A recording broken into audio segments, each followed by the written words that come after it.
The horoscope, August 12, 2024. Para kay Sagittarius. Sagittarius, sinasabi dito na pag-ingatan mo yung mga desisyon na gagawin mo sa araw na to kasi may in-judgment ka. Ibig sabihin, mahusgahan ka ng mga taong nakapaligid sa'yo o mga nahusgahan ka na, no? Nakikita ko dito na magkakaroon ng hindi pagbibigayan at nakikita ko rito na may mga maling gawa. But in the end, sinasabi dito, no, nakikita ko naman may new beginning ka sa araw ito. So, may guidance ka rin naman ni universe. Kailangan lang talaga, wag masyado tayo yung magpakampante dun sa mga taong nakapaligid sa atin, lalo na yung mga ahead sa atin, like yung boss natin or yung loved ones natin, no? Nakikita ko kasi ito may maling pagkilos at paggawa, pero i-pursue mo na lang yung pagbabago na nakikita mo or dapat mong gawin, no? Maging positive pa rin kahit nagkakaroon ng mga negative na mga gawa dito, no? Sinasabi dito sa cards na kailangan wag tayo masyadong magtiwala sa mga taong nakapaligid sa atin, no? Baka masaktan kasi tayo ngayon sa araw na ito, Sagittarius, no? Nagne-negative yung mga cards mo, Sagittarius, so kailangan maging maingat ka sa pagdedesisyon at pagtitiwala. Focus muna sa mga dapat mong gawin. Para kay Aquarius. Aquarius, sinasabi dito na magsisimula yung mga kaguluhan or may kaguluhan na magaganap dito. May mga betrayals kasi, but sabi dito, bumabaliktad yung the world mo o yung mundo mo. Hindi, nakikita ko na masasaktan ka. But still, sabi dito, pangungunahan mo naman ng pagbabago or desidido ka naman sa mga bagay-bagay na ikakaunlad mo. Nakikita ko dito kung binabalak mo maghanap ng trabaho, magiging okay to, no? Sabi dito, may mga gumugulo daw sa isipan mo, pero mas maganda na mas mag-focus ka kung ano yung nararapat at maghinay-hinay ka sa mga bibitawan mong salita ngayon, Aquarius, no? Nakikita ko kasi dito may kaguluhan na paparating sa'yo or may kaguluhan na nagaganap sa'yo sa araw na ito. Para naman kay Pisces. Pisces, strength ang nangunguna sa'yo sa cards mo, Pisces. Although nakikita ko mahuhusgahan ka, ibig sabihin, hindi mo papansinin yung mga taong nagne-negative sa araw na ito. Magiging confused ka kasi may mga taong mahalaga sa'yo, pero makikita mo yung mga mali na lang gawa. Pero sabi dito, mas pipiliin mo pa rin yung maging matatag or katatagan, no, sa kabila ng mga pagsubok na dumarating sa'yo. Mas maganda ito kasi nakikita ko dito na malalagpasan mo at makakayanan mo yung mga pagbabago na paparating sa iyo, no? Sinasabi dito, Pisces, focus lang kung ano yung nararapat, no? Kung may mga nagne-negative sa iyo sa araw na ito, wag natin silang bigyan ng pansin kasi hindi ito makakatulong sa iyo, no? Para naman kay Gemini. Gemini, sinasabi dito financially, magiging maayos naman yung daloy ng cards, no? Ang daloy ng araw mo, no? Nakikita ko dito na kailangan mag-ingat lang sa paggastos. Nakikita ko kung gaano kagaling o gaano kadali yung pagpasok ng pera sa iyo. Ganun din naman yung paglabas ng pera mo, no? Nakikita ko dito na magkakamali ka. Financial kasi dito ang bumubungad sa pang financial, pero nakikita ko naman dito na ibine-balance mo naman o para sa family naman yung ginagastos mo. Outcome, although yun lang, puro pentacles kasi ang cards mo, so ibig sabihin nag-work ka regarding sa money. Wag ka mag-alala kasi may paparating naman na grasya sa'yo, no? Kung gusto mo maghanap ng trabaho, igo mo to. Kung may inaasahan kang pera darating ito, yun lang talaga, kailangan magkaroon.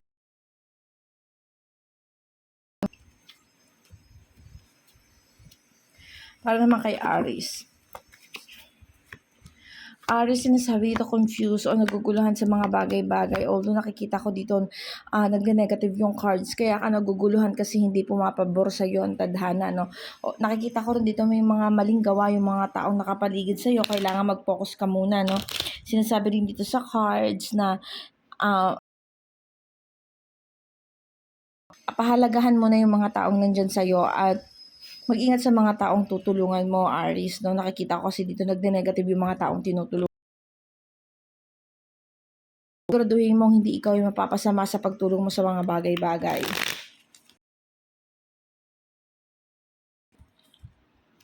Para naman kay Leo.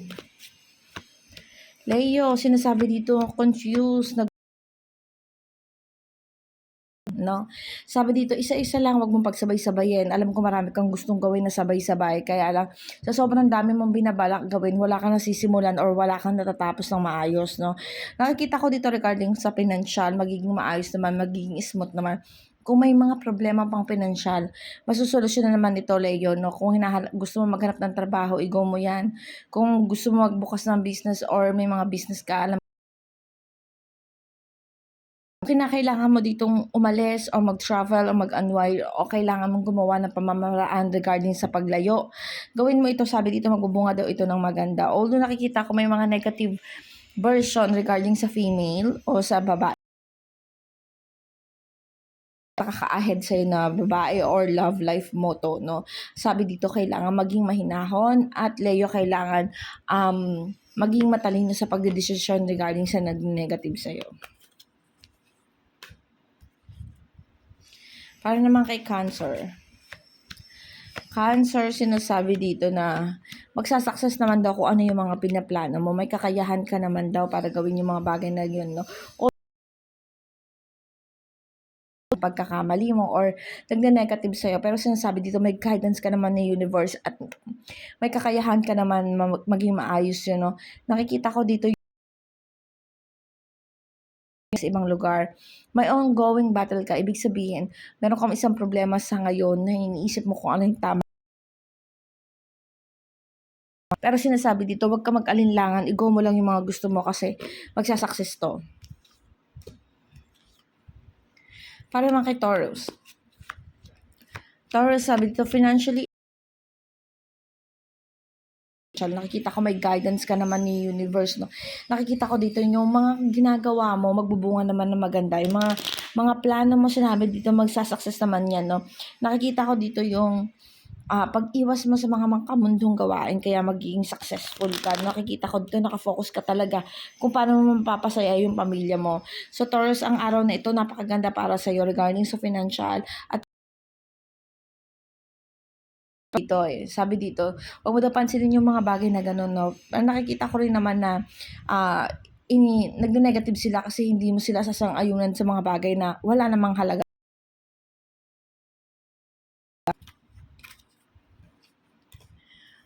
Punta naman tayo kay Scorpio.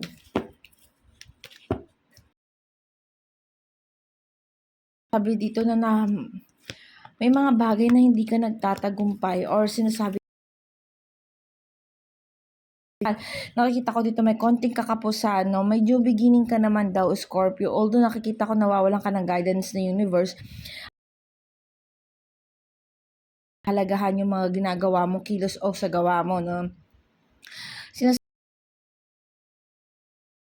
Stagnant mo sa isang sitwasyon, so magiging maganda pa rin naman ang daloy nito.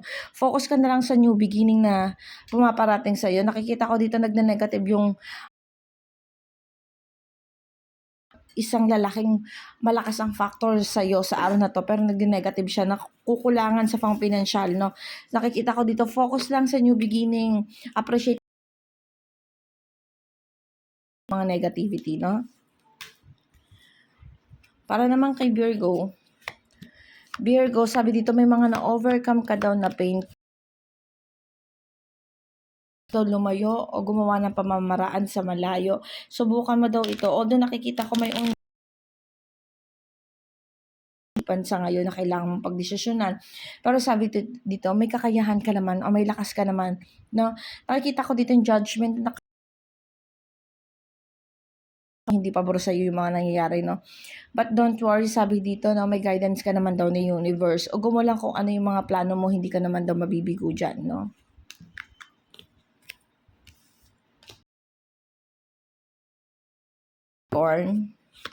Capricorn, sinasabi dito in pain,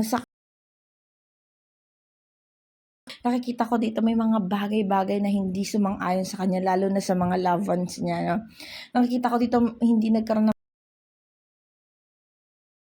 bagay. Pang financial, sabi ingatan daw, wag masyadong magastos, Capricorn, no? Although nakikita ko dito akin, no? Nakikita ko dito nagne-negative yung financial mo kasi nakukulangan sa pagkilos sa paggawa, Capricorn, no? Nakikita ko rin naman dito na magiging maayos Diyan para suportahan ka at palakasin yung loob mo, no?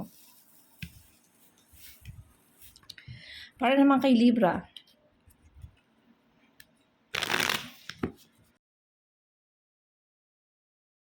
sinasabi dito wala daw new beginning, na still nakahang ka pa rin sa mga bagay-bagay, no? Sabi dito, wag kang negativity naman na nangyayari sa'yo regarding sa mga taong mahalaga sa'yo. Nakikita ko dito na overcome mo naman yung mga no? Pero sinasabi dito sa cards na kailangan mag-focus dun sa bagay na kaya kang pahalagahan. Kung nako-confuse ka, then nakikita mo na hindi ito nagiging worth or hindi ka napapahalagahan, try mong tignan yung nakikita ko may mga nag-o-offer naman dito ng tulong sa'yo at nakikita ko dito na kailangan i-appreciate ka, no, Libra, no? Nakikita ko dito kasi naka-stagnant ka sa isang sitwasyon o sa isang tao, no? Hindi maganda yung dulot sa'yo na stress ka, anxiety ka, ganun, no? Pero sabi dito,